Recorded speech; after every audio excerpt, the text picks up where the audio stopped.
Pemirsa, rasa nyeri pada pinggang ataupun rasa kebas, kadang-kadang rasa kesemutan pada pinggang, kadang-kadang kita anggap hal sepele, tapi bisa jadi adalah tanda-tanda penyempitan dari saraf atau yang kita sebut HNP dan perlu kita waspadai. Nah, di Hidup Sehat Plus kali ini saya Dr. Ekles akan berbincang dengan Dr. Lilir Amali, spesialis saraf. Kalau nyeri pinggang ataupun kesemutan bagian belakang, hati-hati saraf kejepit. Apakah benar demikian, dokter? Ya, jadi nyeri pinggang itu salah satu penyebabnya adalah HNP atau saraf kejepit. Jadi tubuh kita ini disangga oleh ruas-ruas tulang belakang ya, dari tulang belakang mulai leher, punggung, pinggang hingga ke tulang ekor. Di antara ruas-ruas tulang belakang itu ada bantalan namanya diskus intervertebralis. Baik. Dia terdiri dari cincin ya, cincin yang kuat, di tengahnya itu ada bantalan berupa soft gel. Gunanya untuk meredam benturan tadi dan supaya gerak kita fleksibel. Kenapa tuh terjadi saraf kejepit? Jadi saraf kejepit itu terjadi apabila si diskusnya tadi itu, nukleus pulposusnya keluar dari tempatnya. Dan dia menekan saraf-saraf yang ada di sekitarnya. Oke, karena menekan otomatis pergerakan ataupun fungsi sarafnya terganggu ya, Iya, dokter ya? Jadi memang ada gejala-gejala yang khas di HNP ini. Nah, yang sering terjadi itu paling sering adalah di HNP di bagian lumbal atau di bagian punggung.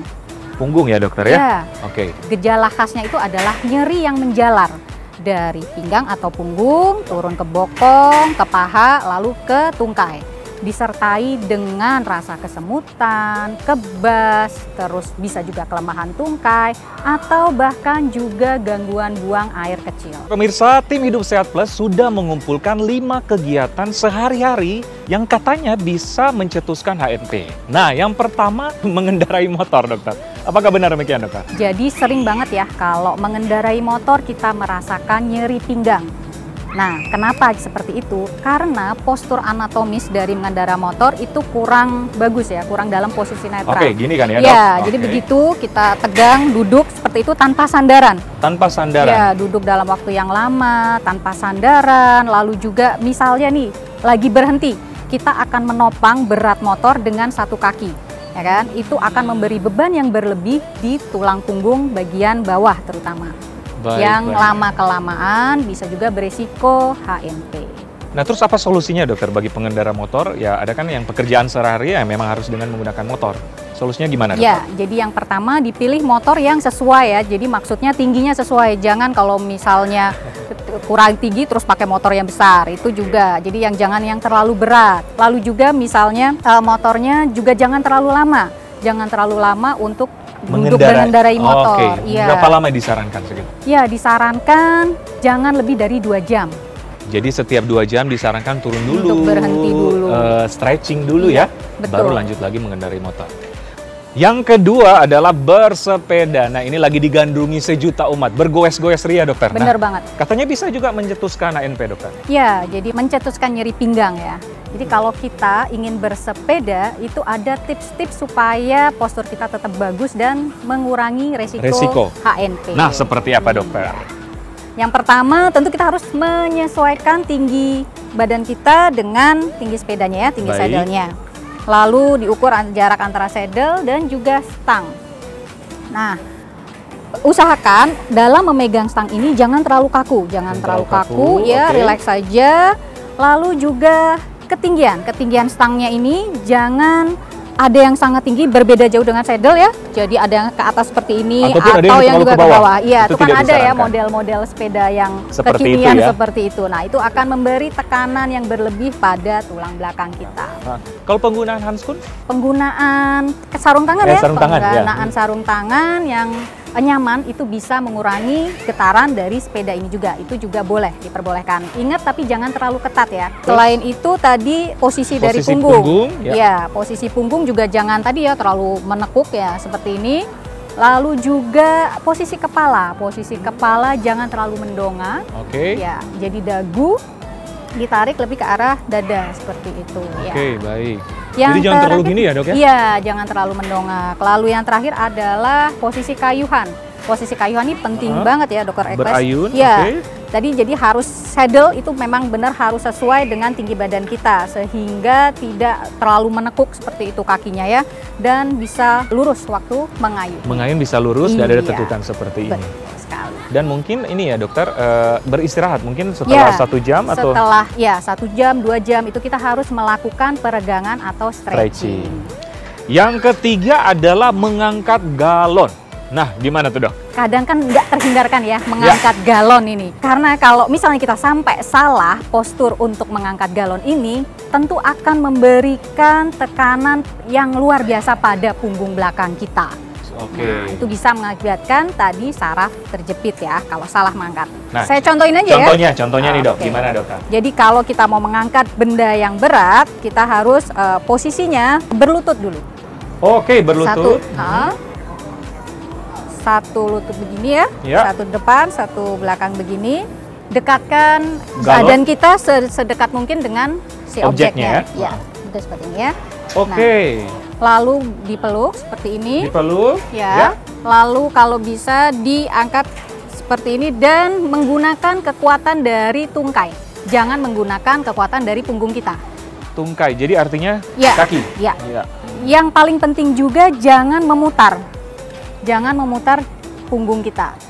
Nah, jadi kita harus memutar kaki kita seperti ini. Jangan begini maksudnya ya, karena ini akan mencederai tulang belakang kita. Nah, ini yang perlu kita perhatikan karena ini kegiatan sehari-hari di rumah, ibu-ibu apalagi kadang-kadang main angkat aja ya. Iya, betul. Tiba-tiba sakit pinggang atau kesemutan di bagian pinggang ya. Satu lagi yang bisa dilakukan adalah dengan jongkok. Jadi jangan seperti ini. Ini adalah posisi yang salah. Jadi ya. kalau begini Itu salah. Salah, oke. Pasti akan Ya. mengenai saraf tulang belakang kita. Yang benar adalah posisinya jongkok.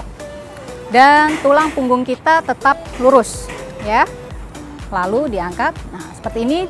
Ingat gunakan kekuatan dari tungkai. Ya. Dan jangan digerakin. Ya, ke kiri jangan atau gerakan kanan. memutar.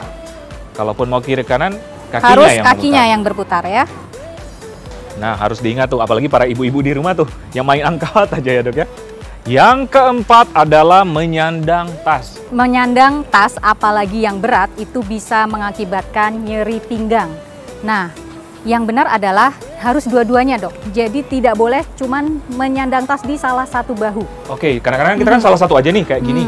Itu sebenarnya tidak itu disarankan ya. Betul sekali. Itu akan menyebabkan tekanan yang berlebih ya di tulang punggung kita. Oke, baik. Jadi bagusan dua gini dokter. Ya, betul. Dua gitu atau yang lebih baik lagi ditarik. Kayak troli. Oke. Jadi lebih baik lagi ditarik.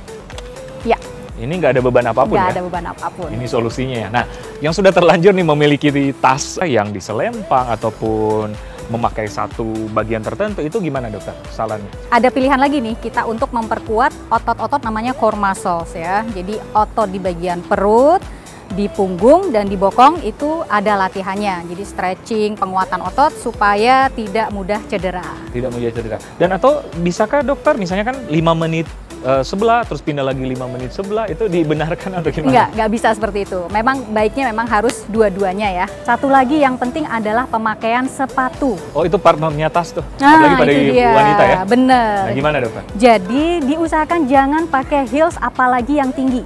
Jadi lebih baik sepatunya yang flat karena akan memberi beban juga kan yang berlebih dari betis sampai hingga ke punggung. Apalagi bagi para wanita yang bekerja di kantoran yang harus diwajibkan memakai heels nih, solusinya seperti apa? Bagi yang sering pakai heels, setiap 1 jam sarannya adalah dilepas dulu biar Stretching ya, kita dokter? bisa stretching. Saya setuju. Nah, selain itu juga bila di meja dilepas aja, sudah di meja kantor dilepas agar kakinya bisa flat, bisa Oke. menyentuh lantai. Jadi sambil kerja mungkin sepatunya bisa dilepas supaya menyentuh lantai yang rata. Yang kelima adalah menyetir mobil. Kita tahu bersama, apalagi kita hidup di kota-kota besar kayak Jakarta, menyetir mobil ini adalah kegiatan keseharian yang kadang-kadang lama dokter, Betul macet banget. dan sebagainya. Macet di Jakarta nih ya. Iya. Gimana dokter? Ya, jadi yang paling penting pertama tetap ya tinggi kursi dan jarak kemudi di antara Oke. kaki ya. Nah, kaki dengan gas dan Gas remnya, dan kopling dan lain-lain ya. Iya, betul. Nah, pertama adalah posisi tangan. Posisi tangan seperti apa, dokter? tangan boleh nih ya, yang penting nyaman. Tadi ini siku menekuk 120 derajat. Gini, jangan terlalu gini ya, Iya, berarti ya? betul. Oke, Jadi seperti posisinya ini. rileks saja. Baik. Lalu juga posisi tangan ada di jam 10 dan jam 2 atau bisa juga jam 4 dan jam 8. Di sini. Iya, tergantung tingkat kenyamanan masing-masing aja. Baik. Lalu Terus? setelah itu yang harus perhatikan lagi adalah posisi punggung. Punggung ya? Ya, posisi punggung itu sekitar 100 sampai 110 derajat lah. Jadi jangan terlalu tegak sekali. Nah, itu memang agak 10 sampai 20 derajat ditidurkan sedikit.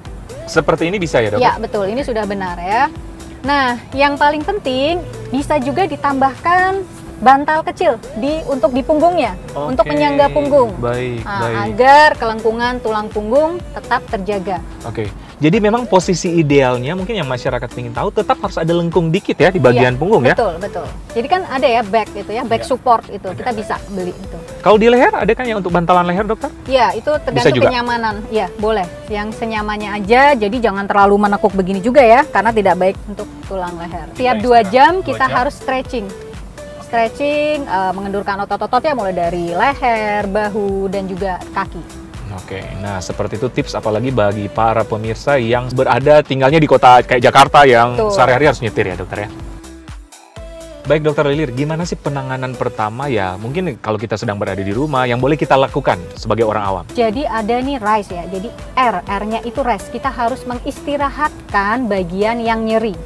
Lalu jadi di ice, dikompres dingin. Jadi dalam 48 jam pertama kita kompres Kompres dingin ya? Iya. Baik. Selama 15 menit bisa sampai 5 sampai 8 kali sehari. Oh, Seperti itu dikompres ya. Lalu juga dibebat. Jadi bagian yang nyeri itu bisa dibebat atau pakai korset. oke. Korset lumbal korset itu Benar-benar. ya. Korset untuk saraf kejepit. Lalu juga kaki bisa dielevasi, jadi diangkat setinggi sekitar 30 derajat, bisa disangga dengan bantal. Kalau keadaan tidak sembuh, kapan harus ke dokter? Jadi memang ada kalanya memang harus ke dokter, yaitu yang pertama apabila nyeri terjadi setelah jatuh atau kecelakaan. Memang nyeri hebat seperti itu harus segera ke dokter. Lalu nyeri yang semakin memberat, tidak sembuh dalam 2 minggu, Baik. nah itu juga harus ke dokter. Dan apabila disertai dengan gejala lain seperti kesemutan, kebas, rasa tersetrum ya di tungkai, ada kelemahan, dan juga misalnya ada demam, ya disertai dengan demam, lalu gangguan berkemih, gangguan buang air kecil, dan juga penurunan berat badan tanpa sebab yang jelas, itu bisa juga. Nah, itu tanda-tanda berarti kita harus waspada dan harus segera ke dokter ya, atau tenaga medis terdekat. Nah, pemirsa, itulah bincang sehat saya bersama Dr. Lilir, spesialis saraf untuk Hidup Sehat Plus.